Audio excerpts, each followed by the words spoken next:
Now, on 105.9 FM and streaming worldwide on the WMAL app, O'Connor and Company.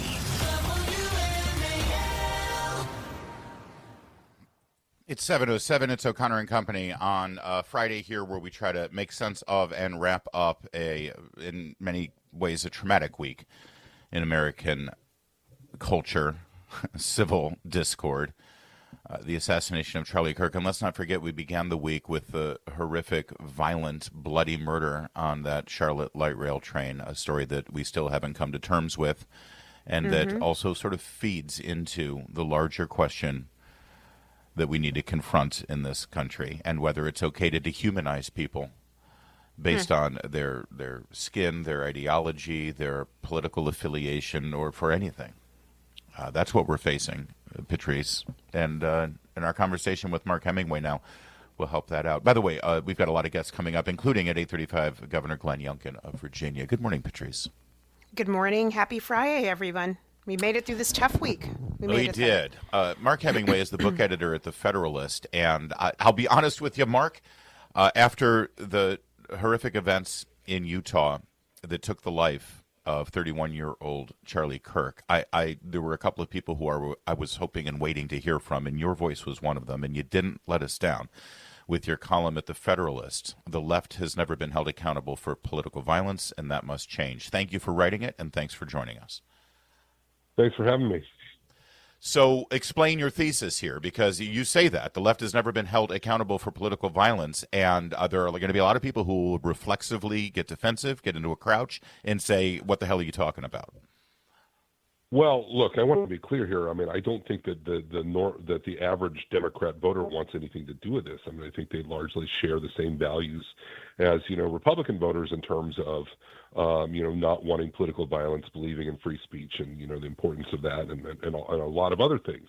But the reality is that the left in this country, as an ideological force, and to some extent complicit with Democratic leadership, has engaged in violence as a political tool. I talk about this in the piece. You go back to the 1960s and 70s.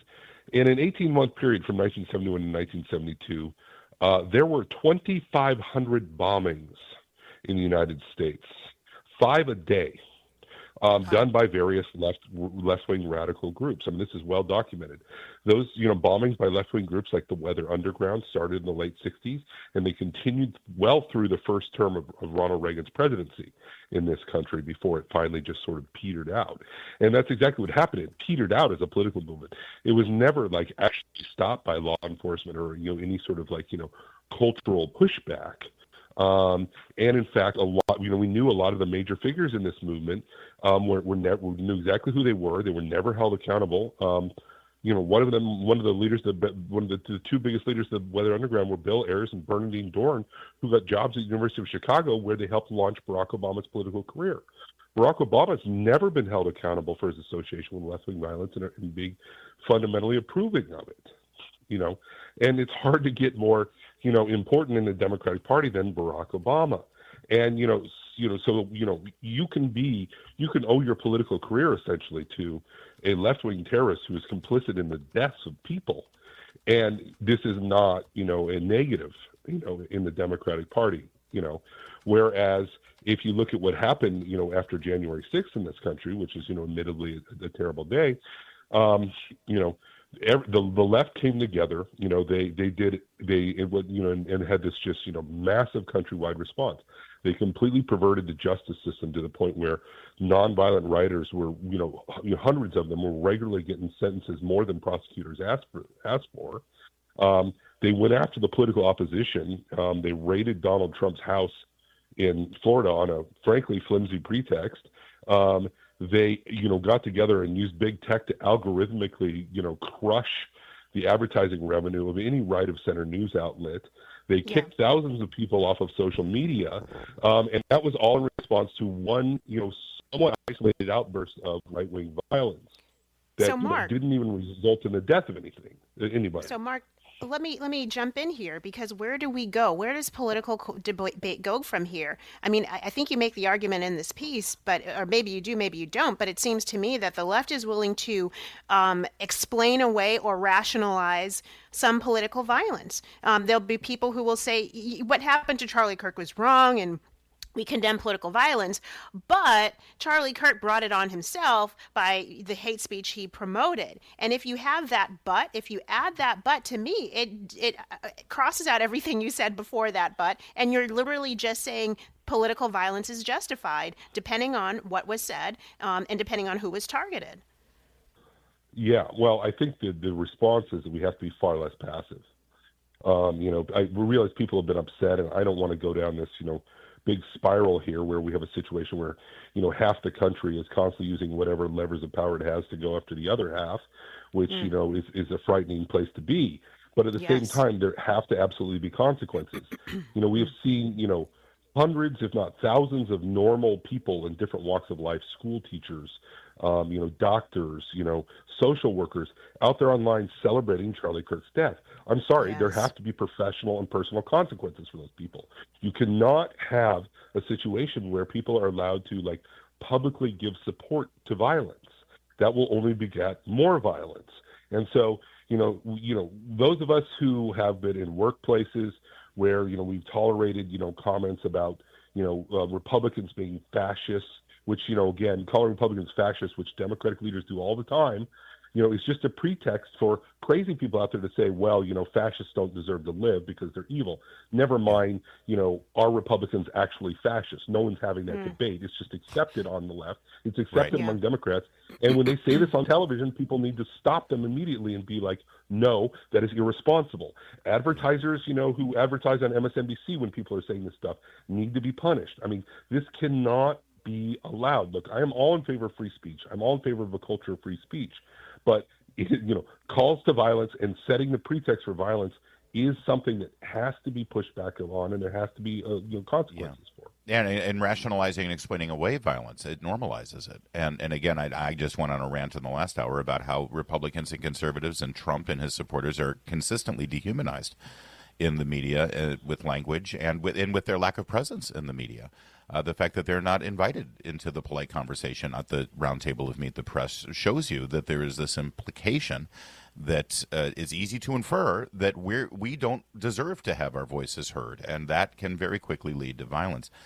Can we get back to January 6th for a moment? Because up until January 6th, you would hear them always say, well, look at Oklahoma City and the bombing of Oklahoma. And now they've got January 6th. I remember watching the events of January 6th, and I was angry that it was happening, of course.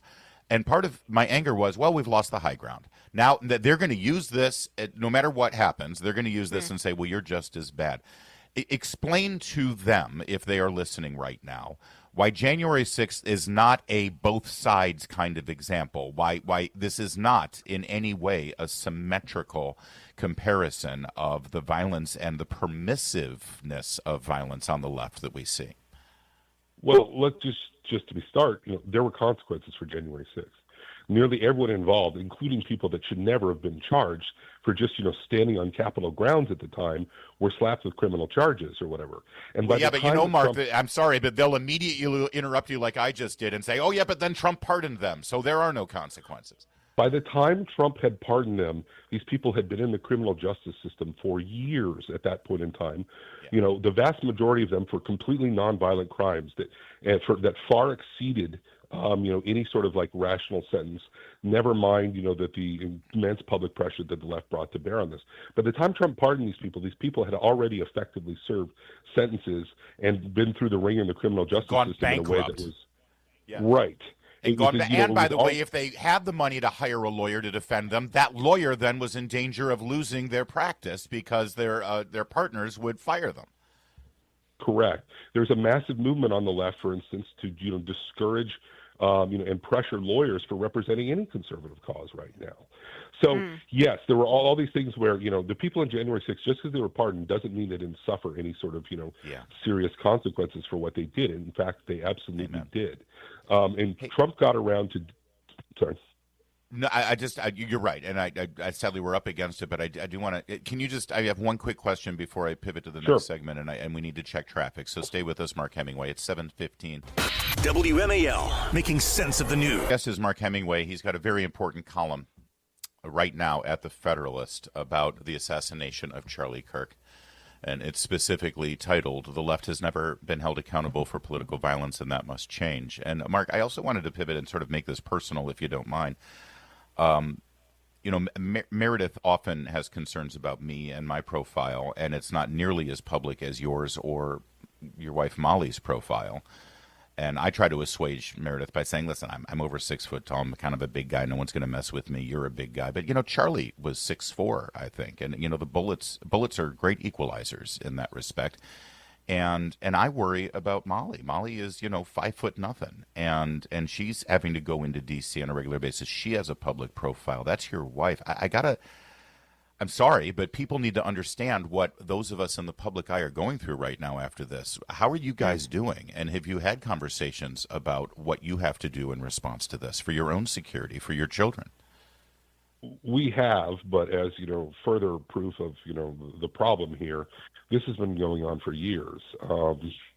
My wife has had stalkers of that sort. I've talked to 3 different FBI agents as a result. I had multiple conversations with the local police. Someone put her address online in the summer of 2020, some Antifa account.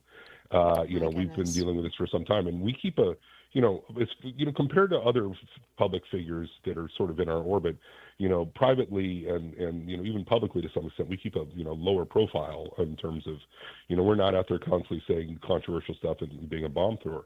But I mean, there is definitely an apparatus in this country that just wants to apply pressure to anybody that says anything to that is politically influential. And I mean, to some extent, this does cut both ways. I don't think that is in any way equal. I mean, there's clearly an apparatus on the left, as we saw in the summer of 2020.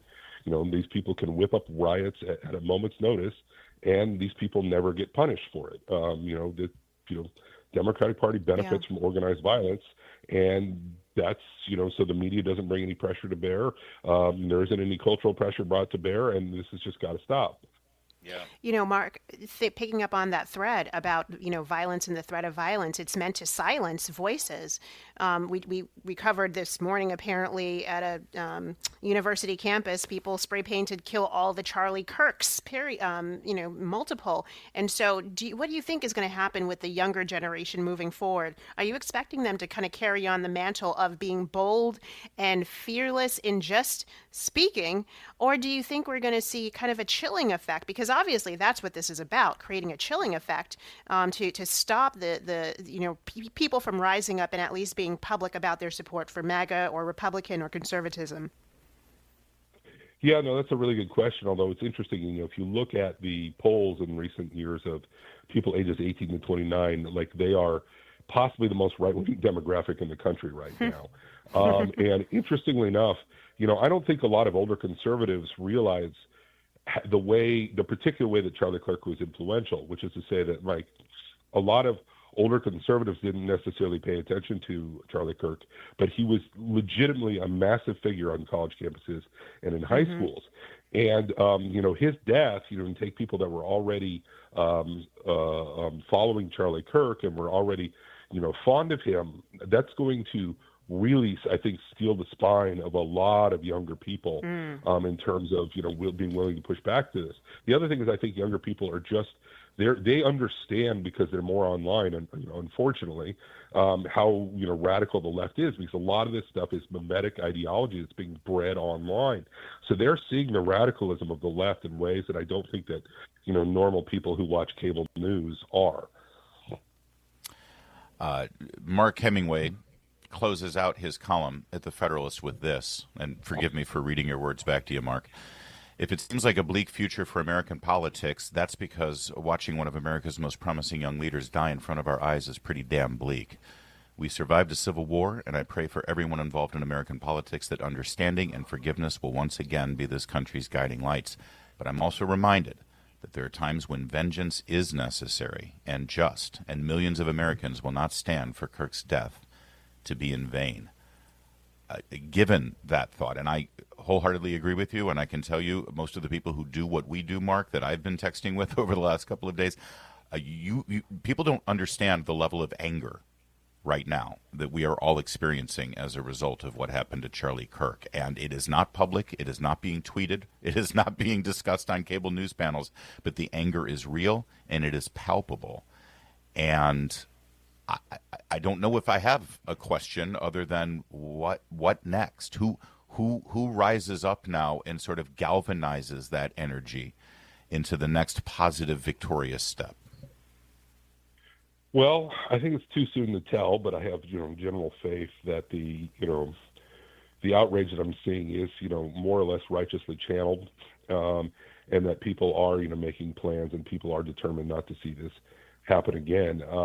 And I also think, like I said, there's a recognition among everybody now that we have been far too passive, and we're going to start, meeting, these irresponsible things.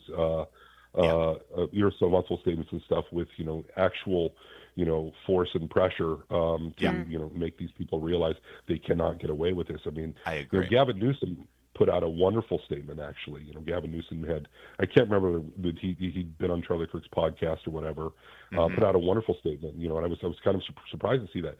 But it's also true, this is the same Gavin Newsom that just a couple of weeks ago tweeted out a picture with, Trump with ketchup all over him, making fun of the assassination of Butler, Pennsylvania, right. Assassination attempt, which, by the way, killed a man, Yes. This is not an event Yes. that should in any way ever be made fun of. And the man they killed was a firefighter and an American hero.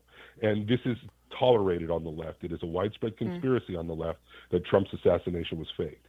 We have got to make it politically untenable, to do that sort of thing. And I don't know, maybe Gavin Newsom had a change of heart when he saw what happened, but we've got to make sure that people of that caliber understand they cannot do that.